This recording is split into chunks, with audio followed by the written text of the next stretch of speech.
Hello friends, आपका स्वागत है मेरे YouTube channel agro problem square 2.0 में। आज मैं आपके सामने बीएससी एजी फोर्थ सेमेस्टर एग्जामिनेशन 2024-25 के problematic soil and there management की आंसर की लेकर आया हूँ। आज की मेरी बुकलेट सीरीज भी है और आप लोग अपने बुकलेट सीरीज के हिसाब से क्वेश्चनों को मैच कर लीजिएगा। तो चलते हैं प्रश्नों पर। नंबर 1, बात का उपयोग निम्न को कम करने के लिए किया जाता है। तो बात का प्रयोग किसे कम करने के लिए किया जाता है? पोषक तत्व यानी बात बेग, तीव्रता, अथवा। तो इसका आंसर हो जाएगा बी, बात बेग को कम करने के लिए किया जाता है। अगला क्वेश्चन नंबर 2, जिप्सम का उपयोग निम्नलिखित में के सुधार के लिए किया जाता है। जलागान मृदा, अम्लीय मृदा, फिल्टर मृदा, क्षारीय मृदा। तो क्वेश्चन 2 का आंसर हो जाएगा क्षारीय मृदा। अगले क्वेश्चन चलते हैं। क्वेश्चन नंबर 3, भारतीय सुदूर संवेदन संस्थान स्थित है। नई दिल्ली, देहरादून, कानपुर, केरल। तो क्वेश्चन नंबर 3 का आंसर हो जाएगा देहरादून। अगला क्वेश्चन नंबर 4, कौन से तत्व के कारण मृदा कणों का निस्पंदन होता है? Zinc, boron, calcium, sodium. तो इसका आंसर हो जाएगा सोडियम। 4 का आंसर हो जाएगा डी। अगले क्वेश्चन चलते हैं। क्वेश्चन नंबर 5, बच्चों में ब्लू बेबी रोग जल में किस आयन की विषाक्तता के कारण होता है?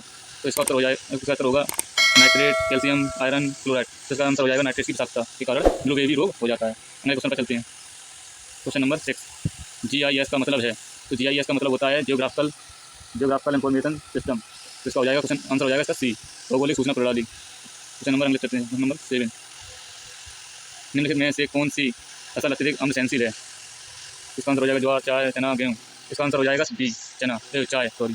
इसको 4 से 5 pH वाली भूमि इसके लिए उपयुक्त होती है। तो ये सबसे ज़्यादा अत्यधिक अम्ल सहनशील फसल मानी जाती है। हम क्वेश्चन चलते हैं। क्वेश्चन नंबर 8, बहुदेशीय वृक्ष प्रजातियाँ MTT प्रदान करती हैं। क्या प्रदान करती हैं? इमारती लकड़ी, जलाई लकड़ी, भोजन। इसका आंसर हो जाएगा डी, उपरोक्त सभी। हम क्वेश्चन चलते हैं। क्वेश्चन नंबर 9, विश्व मृदा दिवस मनाया जाता है। तो विश्व मृदा दिवस मनाया जाता है 5 दिसंबर को। क्वेश्चन नंबर अगला, क्वेश्चन नंबर 10, जलाक्रांत मृदा में क्या परिवर्तन होता है? तो जलाक्रांत मृदा में क्या परिवर्तन होता है? क्षारीय मृदा का पीएच मान बढ़ता है, अम्लीय मृदा का पीएच मान घटता है, क्षारीय मृदा का पीएच मान घटता है। उपरोक्त में से कोई नहीं। तो जलाक्रांत मृदा में अम्लीय मृदा का पीएच मान घटता है, इसमें दिया गया घटता है। तो इसका आंसर वैसे सी हो जाएगा, क्षारीय मृदा का पीएच मान घटता है। हम क्वेश्चन चलते हैं। क्वेश्चन नंबर 11, निम्नलिखित में से कौन सा वायु अपर्दन का एक प्रकार नहीं है? तो वायु अपर्दन का एक प्रकार कौन सा नहीं होगा? निचालन, उत्परिवर्तन, सर्पर, निलंबन। तो इसका 11 का सही आंसर हो जाएगा ए, इज द राइट आंसर, निचालन, इल्यूवेशन। अगले क्वेश्चन पर चलते हैं। सुदूर संवेदन उपकरण में किस विकर्ण का प्रयोग किया जाता है? तो सुदूर संवेदन उपकरण में विकर्ण तो इसमें हो जाएगा विद्युत। इसका आंसर हो जाएगा सी, विद्युत चुम्बकीय विकर्ण। अगले क्वेश्चन पर चलते हैं। क्वेश्चन नंबर 18, भूमि क्षमता वर्ग की कौन सी श्रेणी मनोरंजन और वन्य जीवन स्थान के लिए उपयोग की जाती है? तो इसका आंसर हो जाएगा डी, 8 वर्ग की। अगले क्वेश्चन चलते हैं। 14, निम्नलिखित में से कौन सा अंतर्निहित मृदा गुणवत्ता पैरामीटर नहीं है? इसका आंसर हो जाएगा जलवायु, जल निकास, भूतल, रूप, पेतर पदार्थ। तो इसका आंसर हो जाएगा, इसका राइट आंसर हो जाएगा बी, जल निकास। जल निकास गुणवत्ता पैरामीटर नहीं है। अगले क्वेश्चन चलते हैं। क्वेश्चन नंबर 15, निम्नलिखित में से कौन सी गतिशील मृदा गुणवत्ता पैरामीटर है? तो इसमें हो जाएगा जल निकास, जुताई, मृदा सुधारक। इसमें इसका आंसर हो जाएगा उपरोक्त सभी, आंसर नंबर डी। अगले क्वेश्चन चलते हैं। क्वेश्चन नंबर 16, निम्नलिखित में से कौन सा रासायनिक मृदा गुणवत्ता सूचक गुण है? इसका आंसर हो जाएगा आवासीय घनत्व, धनायन विनिमय क्षमता, जड़ गहराई, जड़ धारा क्षमता। इस तरह इसका राइट आंसर हो जाएगा धनायन विनिमय क्षमता। अगले क्वेश्चन पर चलते हैं। क्वेश्चन नंबर 17, सिंचाई जल की गुणवत्ता के आंकलन के लिए निम्नलिखित में से किस मानदंड का उपयोग किया जाता है?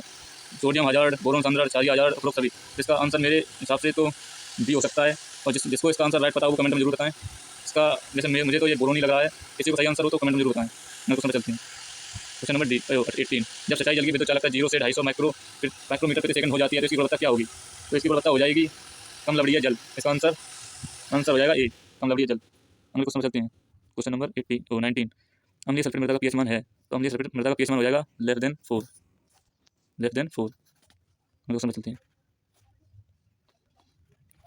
कैटक्ले मृदा को कहा जाता है। तो कैटक्ले मृदा को और क्या कहा जाता है? तो इसे कहा जाता है अम्लीय सल्फेट मृदा। इसका आंसर सी हो जाएगा। अगला क्वेश्चन, भारत में लवण प्रभावित मृदा का कितना क्षेत्र है? तो भारत में लवण प्रभावित मृदा का क्षेत्र 7 मिलियन प्रति हेक्टेयर है। इसका आंसर ये हो जाएगा। अगले क्वेश्चन पर चलते हैं। क्वेश्चन नंबर 22, जब चूना द्रव 60 मेष जाली वाली छन्नी से गुजरता है तो इसकी रेटिंग की दक्षता प्रतिशत में होगी। तो इसका आंसर हो जाएगा 100%, आंसर हो जाएगा इसका डी। अगले क्वेश्चन चलते हैं। क्वेश्चन नंबर 23, ESP का पूर्ण रूप वो क्या है? विनमय सोडियम प्रतिशत, विनमय घुलनशील प्रतिशत, उन्नत सोडियम प्रतिशत, प्रवेश सोडियम प्रतिशत। तो इसका आंसर हो जाएगा ए, विनमय सोडियम प्रतिशत। अगले क्वेश्चन चलते हैं। क्वेश्चन नंबर 24, कृषि में रिमोट सेंसिंग के लिए के क्या उपयोग हैं? फसल मानचित्र, बी, फसल स्वास्थ्य की निगरानी, कीट और बीमारी पता लगाना। तो इसका आंसर हो जाएगा, करेक्ट आंसर होगा इसका डी। अगले क्वेश्चन चलते हैं। क्वेश्चन नंबर 25, A=RKLSCP समीकरण में के दर्शाता है। तो इस समीकरण में के दर्शाता है ढाल प्रवणता कारक। इसका आंसर ये हो जाएगा। अगले क्वेश्चन चलते हैं। गैस आपको मेरी वीडियो देखकर थोड़ी भी हेल्प लग रही हो तो इस वीडियो को लाइक शेयर सब्सक्राइब जरूर करें, और ऐसी वीडियो पाने के लिए मेरे चैनल को सब्सक्राइब करके रखें। चलिए अगले क्वेश्चन चलते हैं। क्वेश्चन नंबर 26, मृदा में चूने की आवश्यकता ज्ञात करने की विधि किसने दी?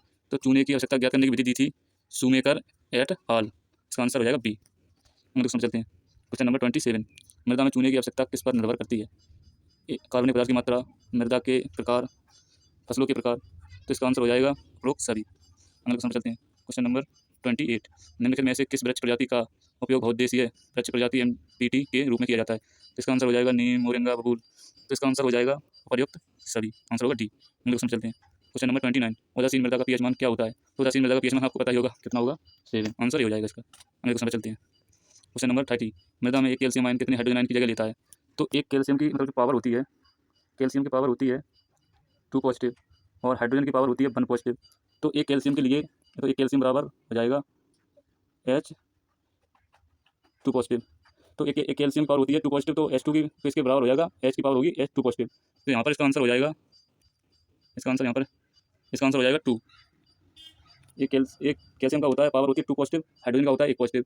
तो कैल्शियम के आयन के हाइड्रोजन आयन की जगह लेता है, तो एक कैल्शियम बराबर 2 हाइड्रोजन हो जाएगा। तो इसका आंसर हो जाएगा बी, 2 आयन। हम लोग समझ चलते हैं। क्वेश्चन नंबर 31, भारत में जलाक्रांति से कितना क्षेत्र प्रभावित है? भारत में जलाक्रांति से कितना क्षेत्र प्रभावित है? तो इसका आंसर हो जाएगा 60 लाख हेक्टेयर। Answer C. हम लोग समझ चलते हैं। क्वेश्चन नंबर 32, जलाक्रांत मृदा निर्माण के निम्नलिखित में से कौन से कारक हैं? अत्यधिक वर्षा, जल निकासी में प्रतिबंध, नहर द्वारा सिंचाई। तो इसका उत्तर हो जाएगा उपरोक्त सभी। हम लोग समझ चलते हैं। क्वेश्चन नंबर 33, जलाक्रांत के कारण अम्लीय मृदा के पीएच पर क्या परिवर्तन होता है? तो जलाक्रांत के कारण अम्लीय मृदा के पीएच पर परिवर्तन होता है, तो इसका पीएच मान बढ़ जाता है। हम लोग समझ चलते हैं। क्वेश्चन नंबर 34, जलाक्रांत मृदा के प्रबंधन के लिए निम्नलिखित में से कौन विधि का उपयोग किया जाता है? तो जलाक्रांत मृदा के प्रबंधन के लिए विधि का मतलब होता है बी। इसका आंसर बी हो जाएगा। इसका आंसर हो जाएगा बी, अच्छा जल निकास। हम लोग समझ चलते हैं।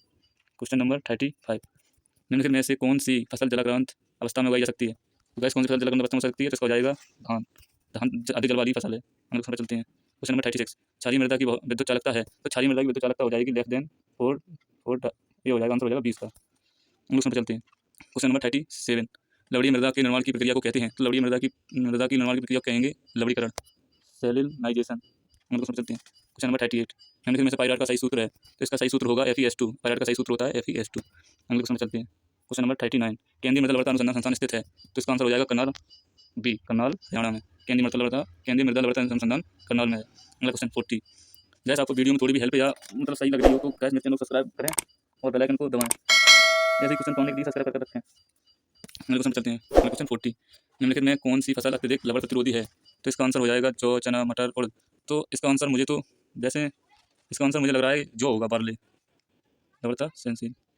इसमें मुझे जौ और उड़द में थोड़ा कन्फ्यूजन लग रहा है। जिसे इसका सही आंसर पता हो वो कमेंट में जरूर बताएं। जैसे मेरे हिसाब से इसका आंसर जो होगा, जिसे सही आंसर पता हो वो जरूर कमेंट में बताएं। हम लोग समझ चलते हैं। 41, क्षारीय मृदा का पीएच मान होता है? तो क्षारीय मृदा का पीएच मान होता है 8.5 से अधिक। लेकिन यहाँ पर 8.5 से अधिक तो दिया नहीं गया है, तो यहाँ पर वैसे ठीक सही नहीं कह सकते वैसे, तो इसका आंसर 7 हो सकता है, लेस देन 7। वैसे भी आंसर सटीक तो नहीं बता सकते, पर इसमें ये ऑप्शन दिया गया तो यही माना जा सकता है। अगले क्वेश्चन में चलते हैं। क्वेश्चन नंबर 42, अम्लीय मृदा किस जलवायु में बनती है? आर्द्र जलवायु, शुष्क जलवायु, ठंड जलवायु। इसका आंसर हो जाएगा ए, आर्द्र जलवायु। हम क्वेश्चन में चलते हैं। क्वेश्चन नंबर 43, CaCO3 का उदासीनीकरण मान है? तो इसका उदासीनीकरण मान हो जाएगा 179%, ए। क्वेश्चन नंबर 44, चूना द्रव्य की दक्षता किस पर निर्भर करती है? तो चूना द्रव्य की दक्षता, चूना की द्रव्य के उदासीनी मान, चूना द्रव्य की शुद्धता, चूना द्रव्य की महीनता की मात्रा उपरोक्त सभी पर निर्भर करती है। उसका आंसर डी हो जाएगा। हम लोग समझ सकते हैं। क्वेश्चन नंबर 45, अम्लीय मृदा के सुधार के लिए किस पदार्थ का उपयोग किया जाता है? तो अम्लीय मृदा का सुधार के लिए चूने का प्रयोग किया जाता है, तो डोलोमाइट। तो ये भी एक प्रकार का चूना ही है, भुजा चूना, ये भी चूना ही है, और ये चूना। तो इसका आंसर हो जाएगा उपयुक्त सभी, मतलब इसका डी हो जाएगा। हम लोग समझ सकते हैं। क्वेश्चन नंबर 46, क्षारीय मृदा में जिप्सम के प्रयोग से मृदा का पीएच मान हो जाता है? तो क्षारीय मृदा में जिप्सम के प्रयोग से मृदा का पीएच मान कम हो जाता है, लेकिन ये अस्थायी रूप से होता है। तो इस मतलब ये क्षारीय मृदा में जिप्सम सुधार से मृदा को सुधारा जा सकता है। तो इसका आंसर मेरे हिसाब से बी हो जाएगा। हम क्वेश्चन पर चलते हैं। क्वेश्चन नंबर 47, केंद्रीय शुष्क क्षेत्र अनुसंधान संस्थान स्थित है? इसका आंसर हो जाएगा जोधपुर। हम लोग समझ सकते हैं। क्वेश्चन नंबर 48, निम्नलिखित में से कौन से कारक अम्लीय मिट्टी के निर्माण के लिए जिम्मेदार हैं? तो अम्लीय मिट्टी के निर्माण होते हैं अम्लीय पेतरक पदार्थ, क्षारों का निष्कासन, अम्ल बनाने वाले उर्वरकों का उपयोग। तो इसका आंसर हो जाएगा डी, उपरोक्त सभी। हम लोग समझ चलते हैं। क्वेश्चन नंबर 49, निम्नलिखित में से कौन सी धान की प्रजाति जलाक्रांत सहनशील है? तो इसका आंसर हो जाएगा जलमग्न, बी।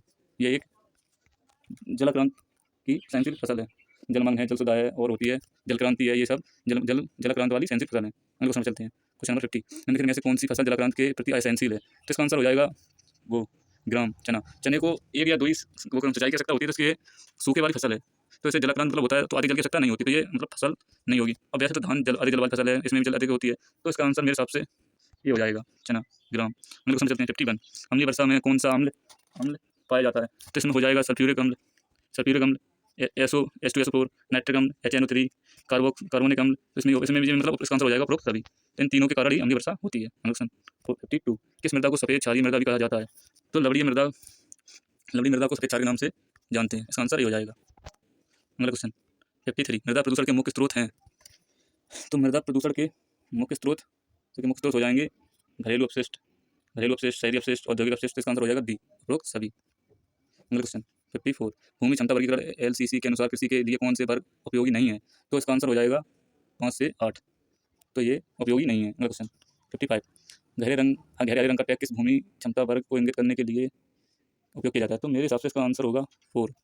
वैसे इसका कंफर्म मुझे तो नहीं लग रहा है, वैसे मेरे हिसाब से ये 4 ही होगा इसका आंसर। जिस किसी को इसका सही आंसर पता हो कमेंट में जरूर बताएं। तो गैस ऐसी वीडियो को देखने के लिए मेरे यूट्यूब चैनल को सब्सक्राइब करके रखें और बेल आइकन को ऑन रखें, ऐसी वीडियो। चलो अगले क्वेश्चन चलते हैं। क्वेश्चन नंबर 56, मृदा प्रदूषण को नियंत्रण करने के लिए निम्नलिखित में से किस विधि का उपयोग किया जाता है, भस्मीकरण, तो मृदा प्रदूषण को नियंत्रण करने के लिए भस्मीकरण मतलब कूड़े को जलाकर, पुनः चक्रीकरण, रिसाइकलिंग मतलब कूड़े को रिसाइकिल कर और भूमि निक्षेपण, लैंड डिस्पोजल कर। इसका आंसर मेरे हिसाब से हो जाएगा डी, उपरोक्त सभी। अगले क्वेश्चन चलते हैं 57, जल अपरदन का पहला प्रकार कौन सा है, तो जल अपरदन का पहला प्रकार हो जाता है स्प्लेश इरोशन, जिसका आंसर हो जाएगा बी, विच्छलन अपरदन। अगले क्वेश्चन चलते हैं 58, बिस्मायर और स्मिथ ने सार्वभौमिक मृदा हानि समीकरण को किस वर्ष दिया था, इसका आंसर हो जाएगा 1978 बी। अगला क्वेश्चन, जब जब बी जब POH सांद्रण 1 × 10⁻⁷ हो तो pH क्या होगा, तो इसका आंसर हो जाएगा ए, 7। अगला क्वेश्चन, अगला एवं लास्ट क्वेश्चन 60, तो गाइस अगर आपको इससे थोड़ी भी हेल्प महसूस हुई हो तो मेरे यूट्यूब चैनल को सब्सक्राइब जरूर करें और बेल आइकन को ऑन करें। क्वेश्चन नंबर लास्ट 60, निम्नलिखित में से कौन सी फसल मृदा जल अपरदन को नियंत्रित करने के लिए उपयुक्त नहीं है, तो परसीम, उड़द, मूंग, ये सब लेकिन कुल की होती हैं पत्ती वाली फसलें, तो इसका आंसर मुझे कंफर्म तो नहीं लग रहा है, बस मेरे हिसाब से इसका आंसर हो जाएगा मेज, मक्का।